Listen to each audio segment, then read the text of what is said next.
বই প্রকাশিত হয়েছে বিভিন্ন দেশে, এটা আমাদের গর্ব।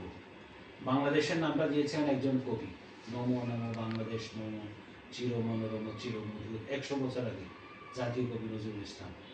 তিনি আরেক জায়গায় বলছিলেন 100 বছর আগে, বাংলাদেশের প্রান্ত হতে সালাম জানাই হে রসুল, দূর আরবের স্বপ্ন দেখি বাংলাদেশের কুটির হতে। আপনি একজন কবি, আমরা যদি বর্তমান 24-এর আন্দোলনের পরে নতুন একটা বাংলাদেশ, সবার আগে বাংলাদেশ, তারুণ্যের অহংকার, বাংলাদেশে নির্বাচিত একটা সরকার এসেছে।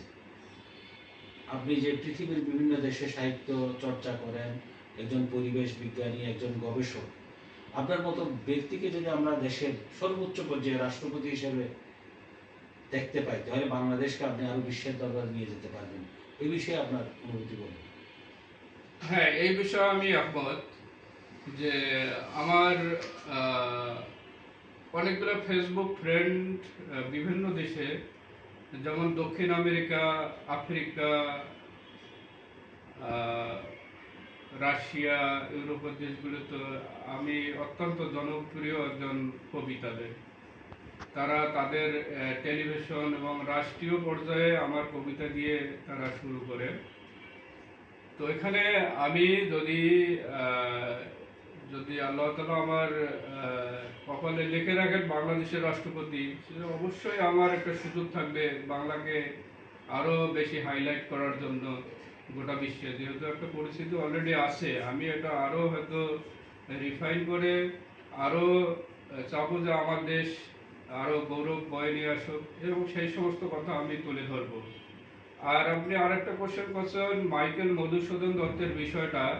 উনি অত্যন্ত একজন ট্যালেন্ট লোক ছিলেন, কিন্তু ওনাকে কবিতা লিখতে গিয়ে ব্রিটিশরা তাদেরকে আগাতে দেন নাই। কিন্তু একজন বাঙালি হয়ে আমি মনে হয় তার প্রতিশোধটা আমি নিতে পেরেছি। কারণ আজ আমেরিকা, ব্রিটিশের পোয়েটরা বিভিন্ন তর্কে বিতর্কে জড়ায় আমার কাছে এক প্রকার পরাজিত হয়েছে, এবং বারবার বিশ্বসেরা কবি আমি পেয়েছি, তারা পান নাই। তো মাইকেল মধুসূদন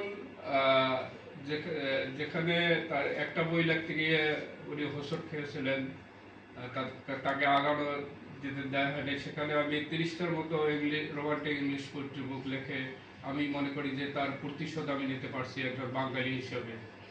আপনাকে অসংখ্য ধন্যবাদ। আপনি দেখবেন, বিশেষ করে মাতৃভাষা বাংলা আমার খোদার সেরা দান। 52তে রক্ত দিয়েছিল বাংলা ভাষা চালু করবার জন্য সর্বস্তরে।